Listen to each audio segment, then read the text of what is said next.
주님, 이 아침에 주님께 우리의 마음을 열어드립니다. 우리가 주님을 사랑합니다. 이 시간 우리가 영 안에서 가난함으로 당신을 추구합니다. 주님, 우리에게 오늘 또 많은 것들을 보여주시고 많은 것들을 깨닫게 하여 주시기 원합니다. 주님, 우리의 믿음의 노정을 축복해 주소서. 주님, 우리를 당신 안으로 더 넣어 주소서. 주님, 우리를 더 긍휼히 여기시고 주님, 우리의 마음을 더 낮춰주시고 우리가 추구하는 바 그 뛰어난 의를 갖기를 원합니다. 아멘.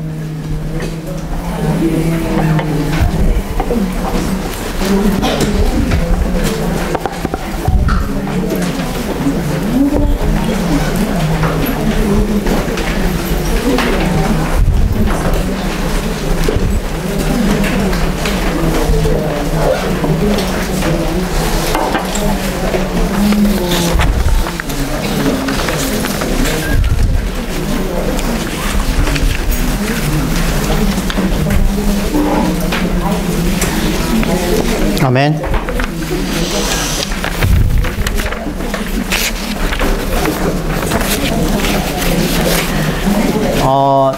되도록이면 앞으로 앉으시면 좋을 것 같고요. 안 보인다고 나중에 이야기하지 마시고 뒤에서 안 보인다고 이야기하지 않기를. 그 다음에 두 번째는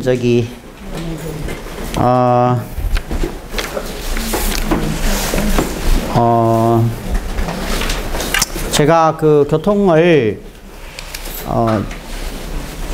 로마 숫자 2번부터 시작을 하겠습니다. 오늘은 오늘은 로마 숫자 2번부터 시작하겠습니다. 좀 사정이 있어가지고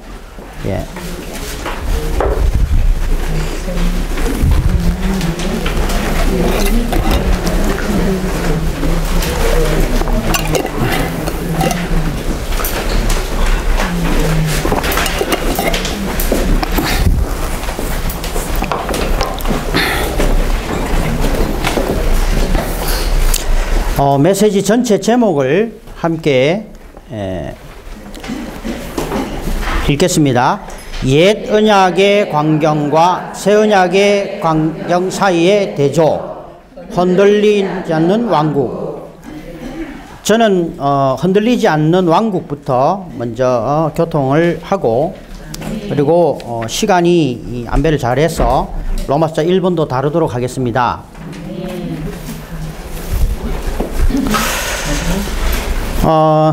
왜 그러냐면 여기 이 메시지에서 가장 중요한 부분이 이 왕국의 부분이고, 또 이 우리가 알아야 될 중요한 중점 중에 하나이기 때문에 이 부분부터 조금 다루기를 원합니다.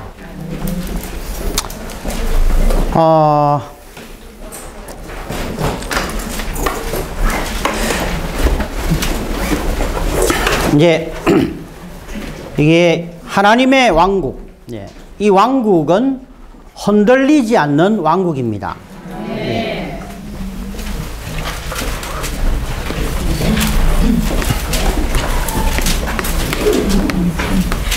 이 왕국은, 하나님의 왕국은 정의하기를 하나님이 그분의 권위를 행사하는 영역, 그분이 다스리는 영역이죠. 그래서 어떤 분은 이렇게 말합니다. 그 왕국은 자기가 자기 마음대로 할 수 있는 영역이라는 거죠. 집에 가면 우리의 왕국이잖아요. 거기에 있는 물건을 내 마음대로 배치할 수 있고, 내가 어디 가서든 쉴 수 있고, 내가 어떻게든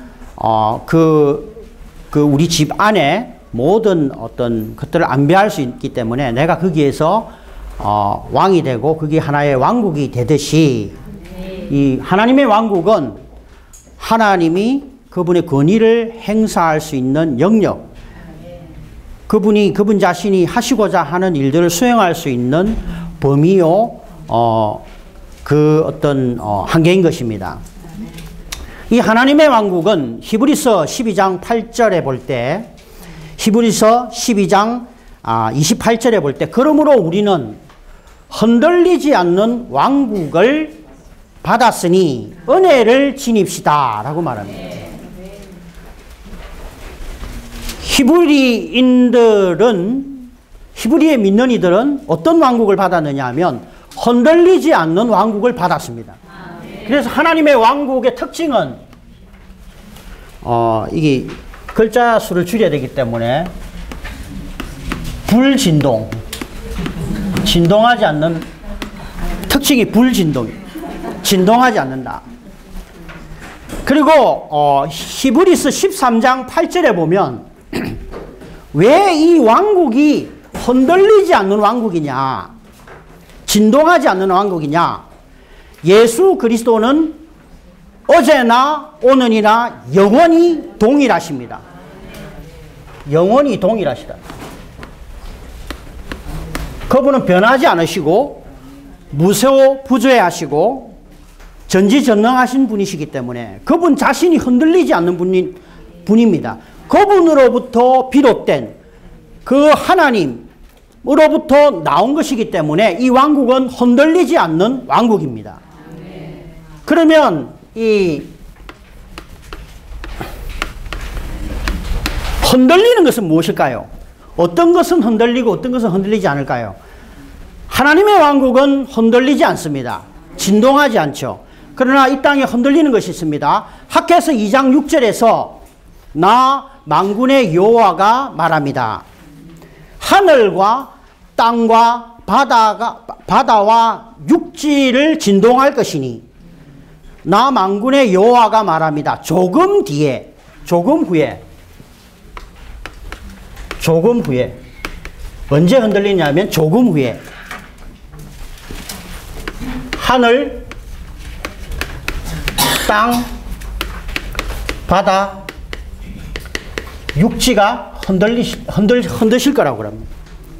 그래서 우리가 알아야 될 것은 하나님의 왕국 외에는 이 땅에 있는 모든 것들이 다 진동할 것이고 흔들릴 것이라는 것이죠. 뿐만 아니라 다니엘서 2장 34절 35절에 보면 사람의 손으로 떼이지 아니한 돌이 이 그 신상, 금신상의 발가락 부분인 그 진흙과 철을 칠 때 그 금신상이 완전히 바람에 흩날리는 재처럼 다 흩어져 버리고, 그리고 그 사람의 손으로 떼이지 아니한 그 돌이 온 세상의 태산이 된다고 말합니다. 이것은 뭘 말하냐 하면 그 금신상은 인간 정부를 말하죠. 다니엘의 이상에서 인간 정부는 어떻게 됩니까?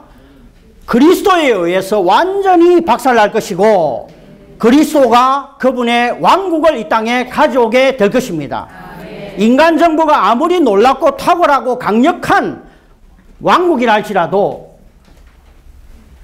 그 정부들은 다 그리스도에 의해서 다 재처럼 다 박살날 것입니다.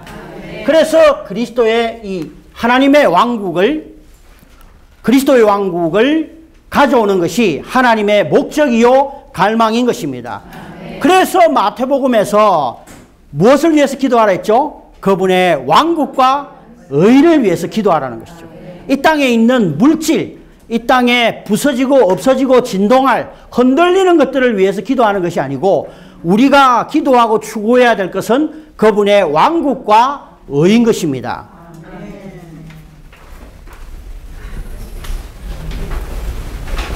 그러면 하나님의 왕국은, 자, 오늘 그 오전 첫 교시에서 우리가 배워야 될 것은 세 가지인데요. 세 가지. 예, 우리가 질문을 해볼 수 있다는 거죠. 하나님의 왕국이 무엇인가? 그것에 대한 합당한 이해가 필요하고요. 두 번째, 믿는 이들에게 상과 벌이 있다는 거죠. 보상과 징계가 있다는 부분. 예, 오늘 여기에 오신 분들 중에 다른 곳에서 오신 분들도 계실 텐데 믿는 이에게도 보상과 징계가 있다는 겁니다. 세 번째, 우리는 천국의 실제와 천국의 나타남에 대해서 보고 우리가 이 땅에서 어떻게 삶으로 천국의 나타남 안에 들어가야 될지를 보아야 합니다.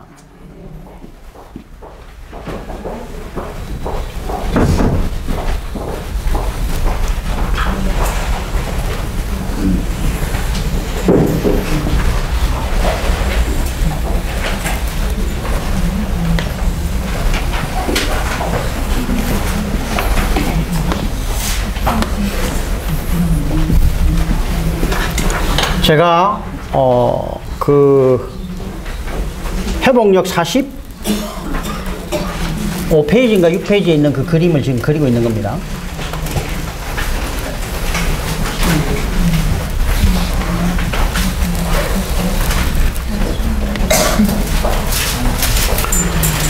자, 하나님의 왕국은 영원 과거의 부분도 하나님의 왕국의 부분입니다. 영원 과거에는 하나님이 계셨습니다. 하나님은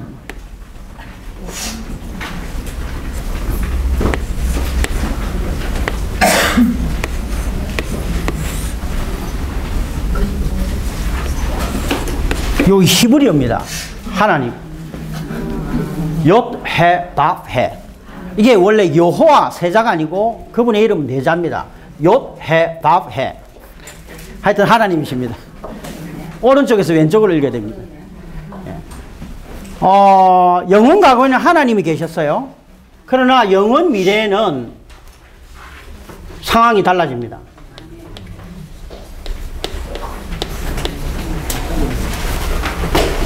영원 미래에는 하나님이 계십니다. 그리고 어린 양이 계시죠. 어린 양 하나님이 계십니다. 그리고 그분은 보좌에 앉아 계신데 여기에 새 예루살렘이 있습니다. 그리고 새 하늘과 새 땅이 있죠. 영원 미래에는 하나님 한 분이 계셨지만, 영원 과거에는 하나님 한 분이 계셨지만, 영원 미래에는 새 하늘과 새 땅이 있고 어린 양 하나님이 계시고 새 예루살렘이 있습니다.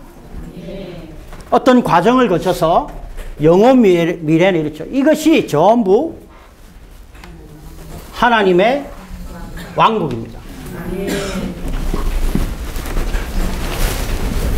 그리고 특별히 우리는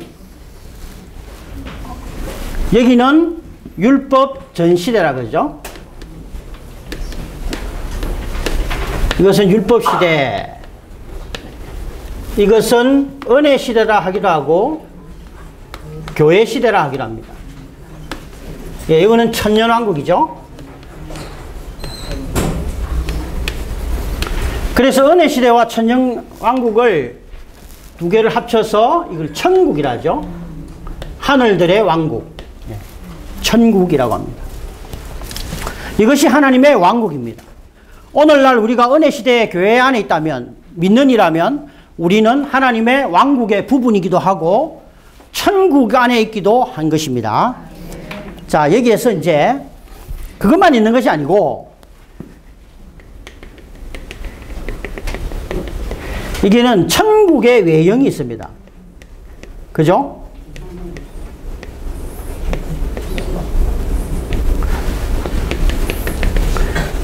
그리고 여기에 세상 민족들,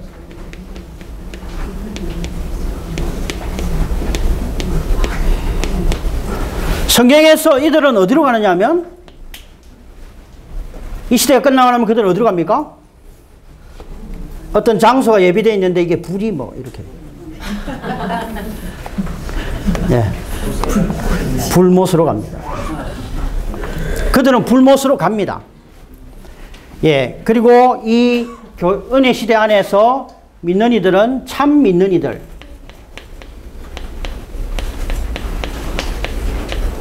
이들이 있죠. 제가 왜 이것을 크게 그렸느냐, 좀 설명을 하기 위해서 크게 그렸습니다.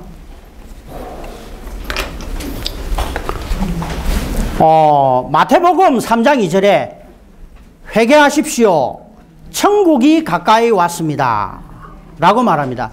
침례자 요한이 말했습니다. 그 문장 안에서 우리가 보는 것은 아직 천국이 오지는 않았다는 것이죠. 그러나 천국을 위해서 회개하라고 말합니다. 회개하라고. 왕국을 위해서 회개하는. 마가복음 1장 15절에서는 때가 찼고 하나님의 왕국이 가까이 왔습니다. 여러분은 회개하고 복음을 믿으십시오. 그 주 예수님이 하신 말씀이죠. 회개하고 복음을 믿어야 돼요. 믿음.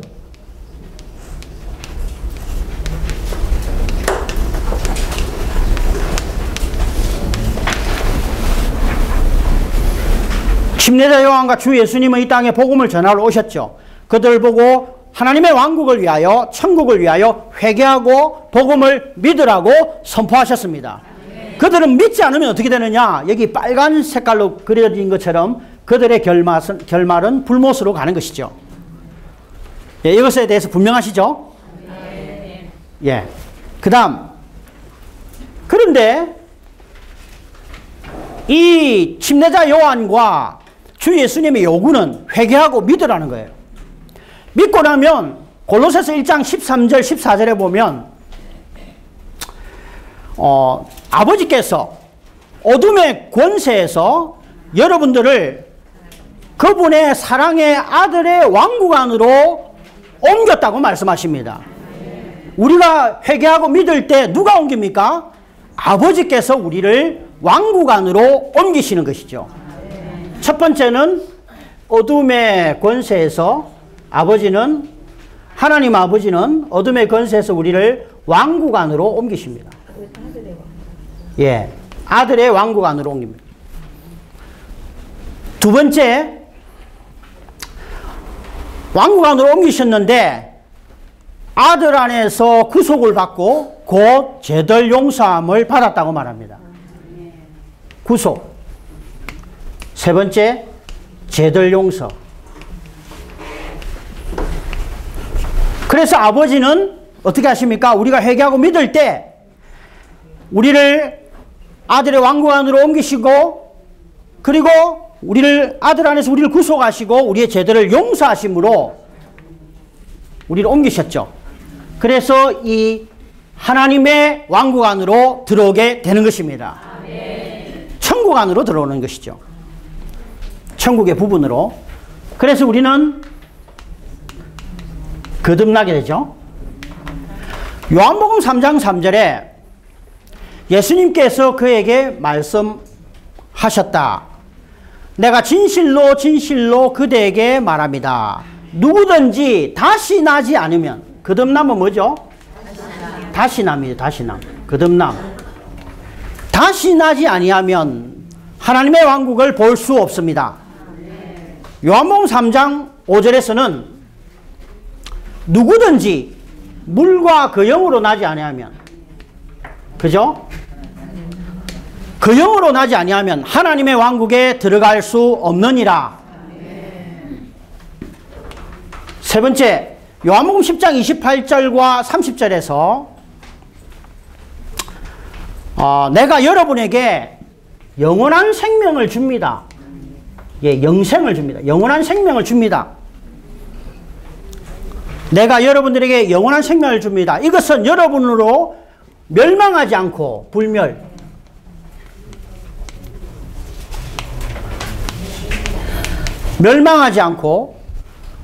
멸망하지 않을 것이니 그 누구도 내 손에서 여러분들을 빼앗아가지 못할 것입니다. 그래서 이것을 제가 불탈.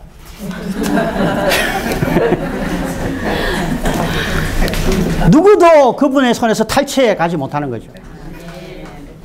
요한복음 10장 30절에서는 아버지와 나는 하나입니다. 아버지의 손에서 여러분들을 빼앗아 갈 수 없습니다. 그렇게 말합니다. 그래서 한 번 구원받으면 영원히 구원받는 것입니다. 아버지의 하나님의 손, 주님의 손으로 우리를 탁 붙잡았기 때문에 절대로 그 누구도 이 어제나 오늘이나 영원히 동일하신 그분의 손에서 우리를 빼앗아 갈 수가 없는 것입니다. 그런데 노란 게 제일 중요합니다. 그런데 이렇게 해야 되겠네. 요구가 있다는 거죠. 왕국 안에 들어왔는데 요구가 있습니다. 마태복음 5장에서 7장에서 볼 때, 5장에서 7장까지를 볼 때 여기에 왕국 백성을 향한 요구가 있습니다. 우리는 이 요구를 이룸으로 천국의 실제를 살아야 합니다. 그럴 때 우리는 천년왕국에서 천국의 나타남에 들어가게 되겠죠. 어떤 분들은 분명하실 겁니다. 오늘날 우리가 교회 생활 안에서 은혜 시대의 천국의 실제를 살 때 우리는 천국의 나타남 안으로 들어가게 됩니다. 자, 천국의 실제. 예, 첫 번째, 어떻게 천국의 실제를 사느냐? 대표적으로 마태복음 5장 3절에 영안에서 가난한 사람은 복이 있습니다. 천국이 그들의 것이기 때문입니다. 천국의 실제를 살려면 영안에서 첫 번째 가난해야 돼요. 영안에서 가난한 게 뭘까요? 뭐가 영안에서 가난한 것일까요? 한번 생각해 보셨나요? 네? 대표적으로 영안에 가난한 사람은 주님을 추구하겠죠. 영이 가난하기 때문에. 영안에 뭔가가 채워졌다면 계시록 3장 15, 17절에 있는 것처럼 나는 풍부하고 풍성하니 나에게는 부족한 것이 없다. 빌라델비아 교회 성도들처럼 아이고 뭐 내가 더 이상 들을 게 라오디게아 교회들처럼 아이고 뭐 더 이상 내가 뭐 들을 게 뭐 있겠냐. 내가 배울 게 뭐 있겠냐. 내가 라이프 스타디도 읽었고 회복력도 있고 집에 각종 메시지가 있는데 자매 집회 뭐 그런 집회에 내가 꼭 가야 되냐. 다 안다. 그게 영안에 가난한 것은 아니겠죠. 우리 안에 뭔가 그것이 물질이든 영적인 교만이든 조금 이따 다루겠지만 영적인 교만이든 물질이든 우상이든 뭔가가 차지하고 있을 때 하나님은 우리 안에 들어올 공간이 없는 것이죠. 나는 충분하다. 나는 주일 집회 참석하고 소그룹 참석하고 기도 집회 참석하고 신원도 하고 있고 내 주위 소그룹에 보면 주일 집회도 겨우 참석하는 지체들도 있는데 이 정도면 내가 교회생활 충분히 하고 있지 않느냐 라고 말하는 것도 영안에 꼭 가난한 건 아니죠. 두 번째, 마태복음 5장 10절에서 의를 위하여 박해를 받는 사람은 복이 있습니다. 천국이 그들의 것이기 때문입니다. 여기에서의 의는 객관적인 의를 포함한 주관적인 의를 말하는 것입니다. 객관적인 의는 그리스도, 내가 예수님을 믿었는데 부모님으로부터 어떤 주위 사람으로부터 예수를 믿는다는 것 때문에 내가 박해를 받을 때 그것이 객관적인 의겠죠. 주관적인 의는 조금 이따가 또 진행하면서 하겠습니다. 의를 위해서 박해를 받는다. 박해를 받을 때 천국의 실제를 살고 천국의 나타남 안에 들어가는 겁니다. 세 번째, 마태복음 5장 10절에서 내가 진실로 여러분들에게 말합니다. 여러분의 의가 율법학자들과 바리새인들의 의보다 뛰어나지 아니하면 결코 천국에 들어올 수 없느니라. 뛰어난 의. 의가 많이 나옵니다. 뛰어난 의. 근데 여기 이 구절에서 우리가 봐야 될 것은 우리는요 율법학자들과 바리새인들을 굉장히 이렇게 낮게 생각하고 격을 낮추는데요. 주 예수님은 기준을 세우셨어요.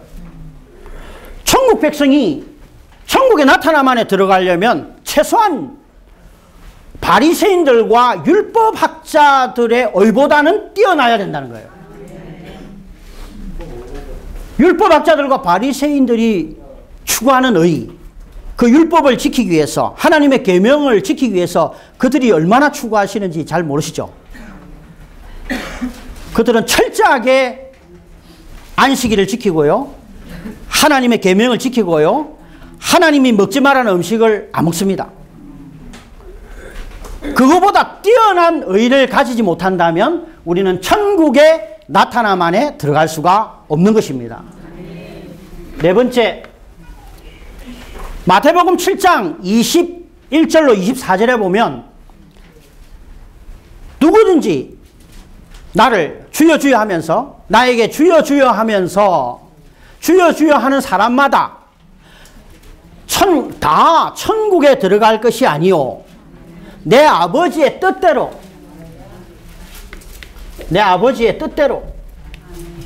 행하는 사람. 여기에 제가 행함이라는 단어를 한번, 행함, 내 아버지의 뜻대로 행하는 자라야 한다고 했습니다.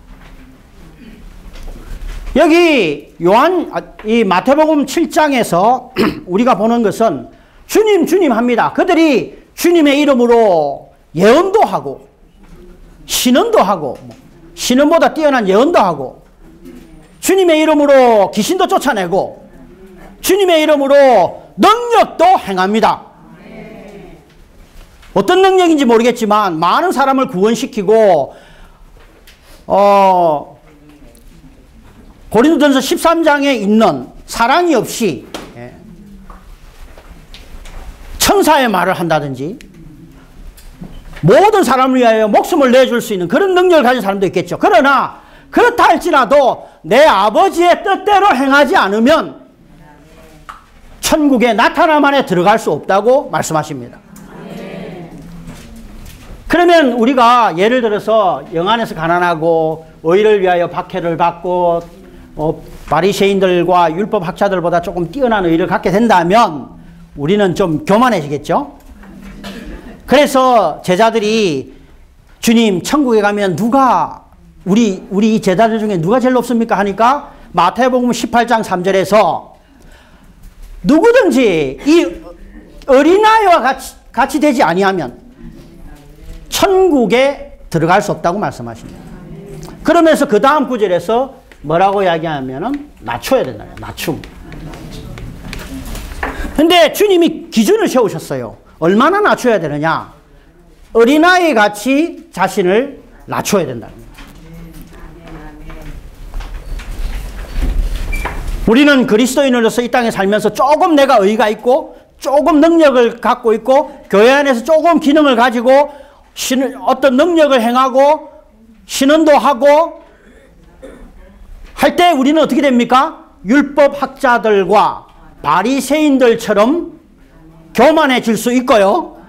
이 12 제자들처럼 천국에서 높은 자리에 앉으려고 교만해질 수 있는데, 그때에 주 예수님은 이렇게 말씀하시는 거죠. 어린아이와 같이 되지 아니하면 결코 천국에 들어올 수 없습니다. 그 다음 구절에서 자신을 어린아이와 같이 낮추라고 말하는 거예요.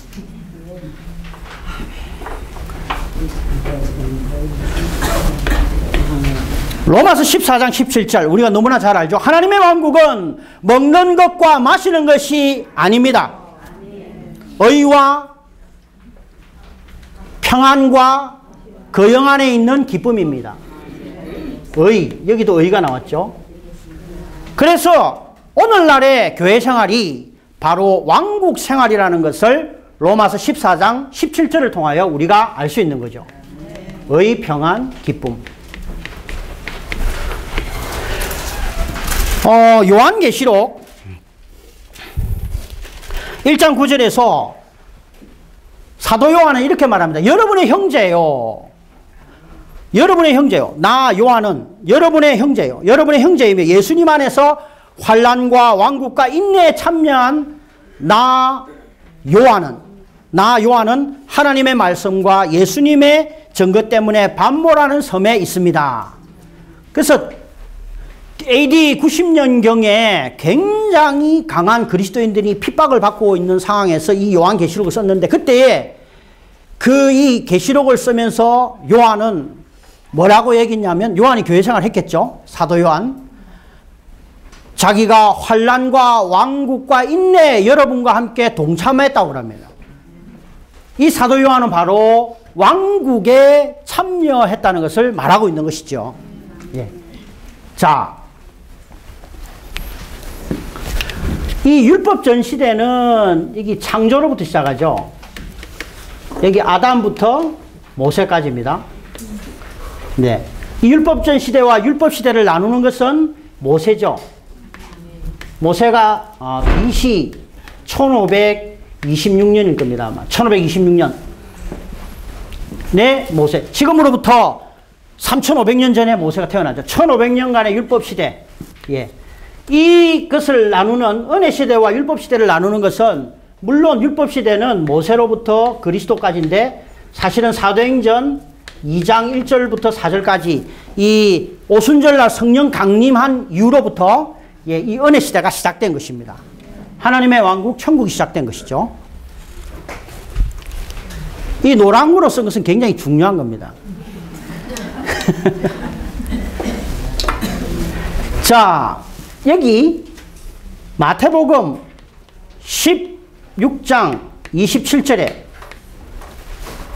사람의 아들이 아버지의 영광 안에서 자기 천사들과 함께 오실 것인데, 그때에 각 사람의 행한 대로 갚아 주시리라. 여기면 주님이 오신다는 겁니다. 주님은 오십니다. 주재림. 주님은 오십니다. 오실 때 그분은 아버지의 영광 안에서 자기 천사들과 함께 오실 것이고요. 믿는 이들 각 사람의 행한 대로, 행함. 행한 대로 갚아 주시리라고 말합니다. 이 구절만 가지고는 구체적으로 잘 알 수가 없어요. 그래서 고린도전서 3장 14, 15절에 보면 그 기초 위에 건축한 일이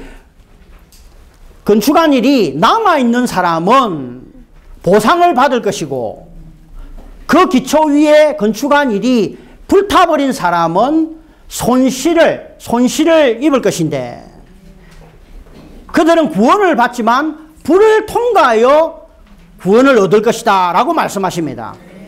예. 여기에 은혜 시대에 살면서 그 기초라는 것은 그리스도를 말하는 겁니다. 그 기초 위에 어떤 사람은 뭔가를 건축했습니다. 행함을 통하여 뭔가를 건축했죠. 그러나 그것이 불을 통과할 때 남아 있었어요. 그런데 어떤 그리스도인들, 이것은 원래 이 노란 동그라미는 너무나 작습니다. 그 조금 확대한 겁니다, 이게. 이렇게 많지가 않아요. 참 믿는 이들은 패배한 믿는 이죠, 패배한. 참 믿는 이들이긴 하지만, 마태복음 16장 27절과 요한복음 3장 14, 15절을 볼 때, 그들의 건축에, 그 기초 위에 건축한 일이 불타버린 사람들. 그 기초 위에 건축한 일이 남아있는 사람들, 이 사람들은 그리스도의 몸의 실제이고요.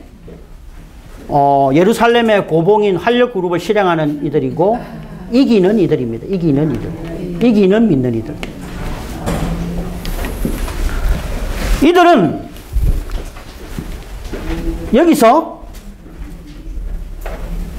마태복음 16장 27절에 근거해서 행위대로 그들은 보상을 받게 됩니다.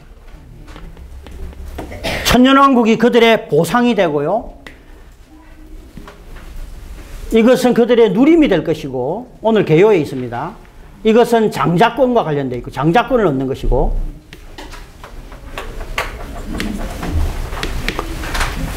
요한계시록 20장 6절에서 첫째 부활에 참여하는 이들은 복이 있습니다. 둘째 사망이 그들을 다스릴 권위가 없습니다. 그들은 하나님과 그리스도의 제사장이 되어서 그리스도와 함께 1000년 동안 왕으로서 다스릴 것입니다. 이들은 제사장이 되고요. 왕이 되고 다스리고요. 1000년 동안 다스리게 되죠. 그리고 난 뒤에 그들은 새 예루살렘으로 상을 받고 갈 겁니다. 그리고 고린도전서 3장 14절 15절에 볼 때 뭐가 있었습니까? 그 건축한 일이 불타버린 사람은 손실. 예.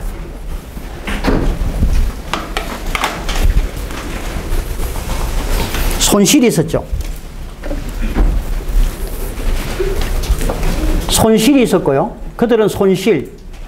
그리고 불을 통과하여 구원을 얻는 거예요.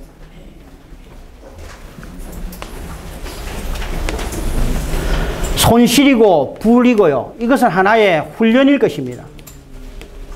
그리고 여기는 어둠이 있고요. 불입니다.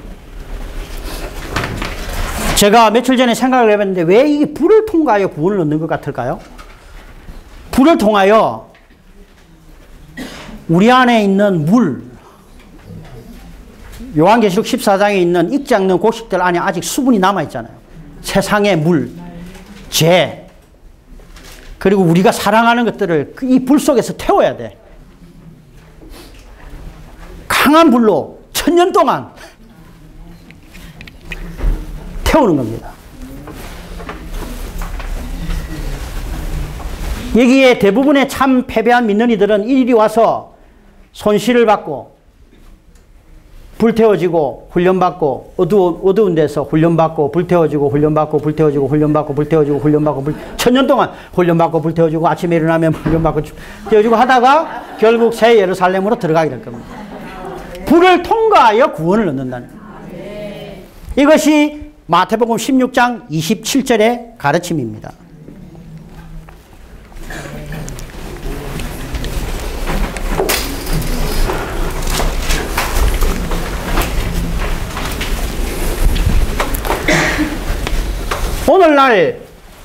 오늘날 심지어 이 왕국의 보상과 징계, 이거는 또 징계이기도 하죠. 믿는 이들에게 있는, 불신자에게 있는 것이 아니고 믿는 이들에게 있는 천국의 실제를 삶으로 천국의 나타남을 보상과 누림과 장자권과 제사장과 왕과 이런 상과 징계에 대해서 이 부분이 마르틴 루터도 보지 못했고 칼뱅도 보지 못했고 알미니우스도 보지 못했습니다. 오늘날 많은 그리스도인들, 추구하는 그리스도인들과 신학자들이 이 부분을 보지 못하기 때문에 많은 오해가 있는 것이고 성경의 많은 부분이 열리지 않는다는 것이죠.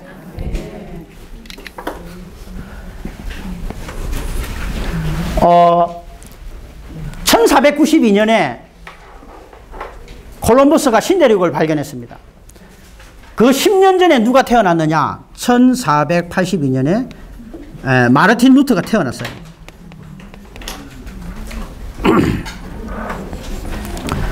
마르틴 루터가 35세가 되던 한 중간쯤 되겠죠.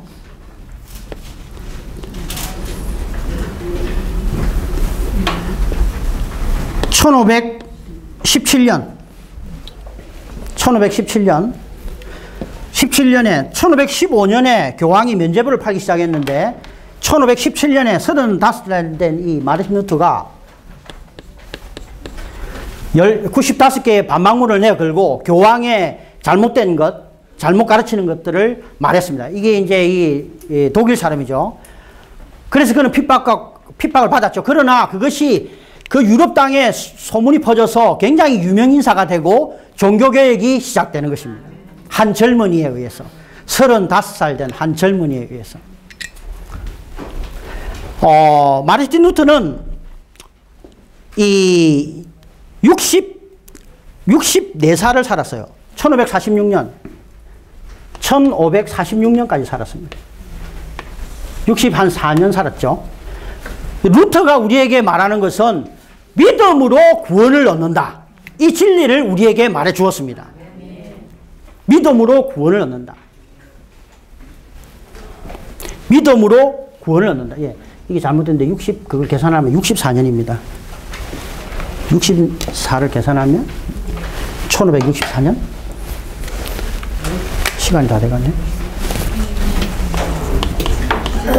1564년까지 살았어요.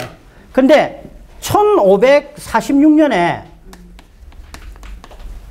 한 10 한 몇 년 전에 켈빈이 태어났어요.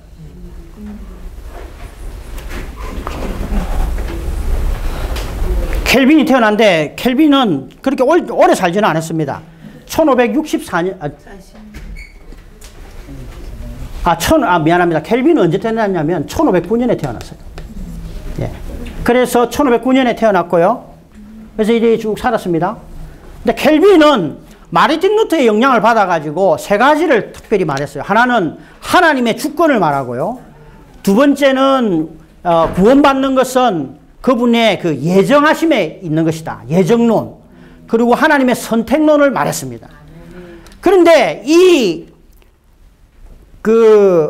칼빈이 이제 이 프랑스 사람이거든요. 근데 네덜란드에 어떤 한 젊은 좋은 뛰어난 신학자가 하나 나왔어요. 그가 누구냐면 야곱 알미니우스입니다. 근데 이 칼빈이 원체 이 논리적이고 성경을 논리적으로 하나님의 주권과 예정론과 선택론을 딱 말하는 것에 대해서 비평하면서 처음에는 그 칼빈의 영향을 받았지만 그것에 대해서 반대하기 시작했습니다. 예. 그래서 그는 이 알미니안주의가 그로부터 시작된 것이죠. 그래서 뭘 말하느냐 하면 이 세 아주 뛰어난 신학자들도 이 부분에 대해서 분명하지 못했습니다. 칼빈주의는 극단적인 객관론자들입니다. 그래서 칼빈주의는 이 패배한 믿는 이들이 이 1000년 동안 훈련받는 것을 이들은 참된 그리스도인이 아니다. 믿는 이들은 다 전부 이 천국에 나타남의 부분이 상을 받고 이렇게 세례를 삶에 들어간다라고 가르치고, 알미니안주의는 구원받은 믿는 이들이 죄를 범하면 이것과 이것을 동일하게 보고 다 멸망하게 된다고 말하는 거죠. 극단적인 주관론자들. 그들은 다 이 부분에 대해서 분명하게 보지를 못했습니다. 이 부분을 말씀드렸고, 시간이 5분 정도 남았는데 제가 개요를 다루도록 하겠습니다.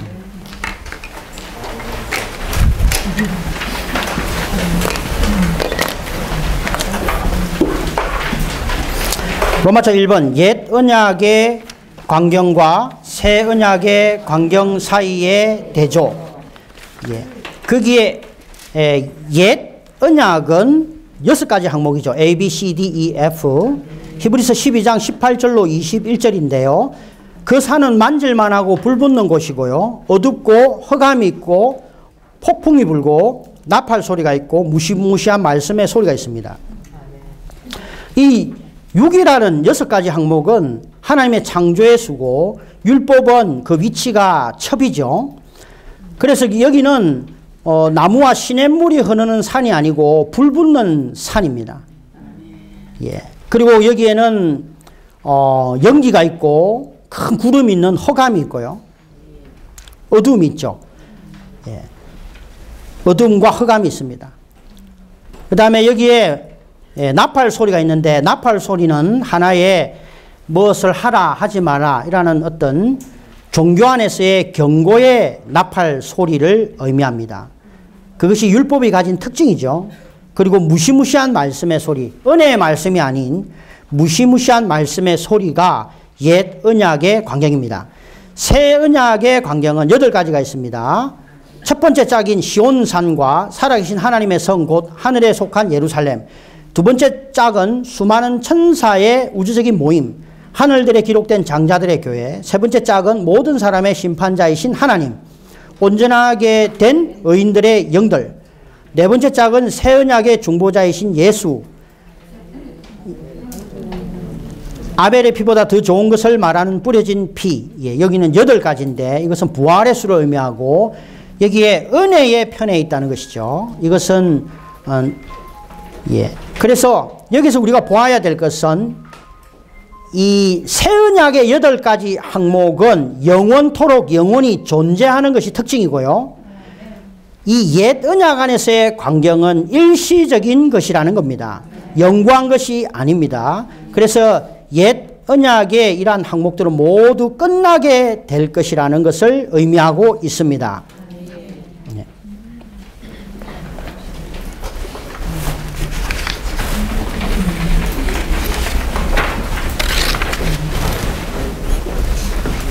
자, 그러면 오늘 제가 교통할 내용들 거의 다 했는데 한 중점만 더 보도록 하겠습니다. 자, 여기에 회개가 있죠. 회개의 한 중점을 조금 발전해 시켜 보겠습니다. 회개란 무엇이냐? 회개는 그 단어의 뜻이 생각을 바꾸고 뉘우치는 것을 말합니다. 그래서 목적이 바꾸어지고 전환되는 것을 말하죠. 우리의 생각을 바꾸고 인생에서 추구하던 것을 바꾸는 것을 회개라고 합니다. 오늘 제가 여기에서 언급한 회개는 왕국을 위해서 돌이켜야 된다는 것을 말하는 것이죠.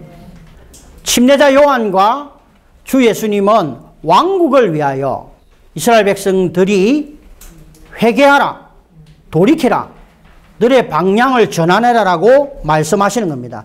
물론 회개라는 단어가 과거의 죄를 뉘우치고 미래를 위해 돌이키고 우리의 죄와 관련된 행한 것들로부터 우리가 이렇게 전환하는 부분도 있고요. 그 다음에 부패한 세상으로부터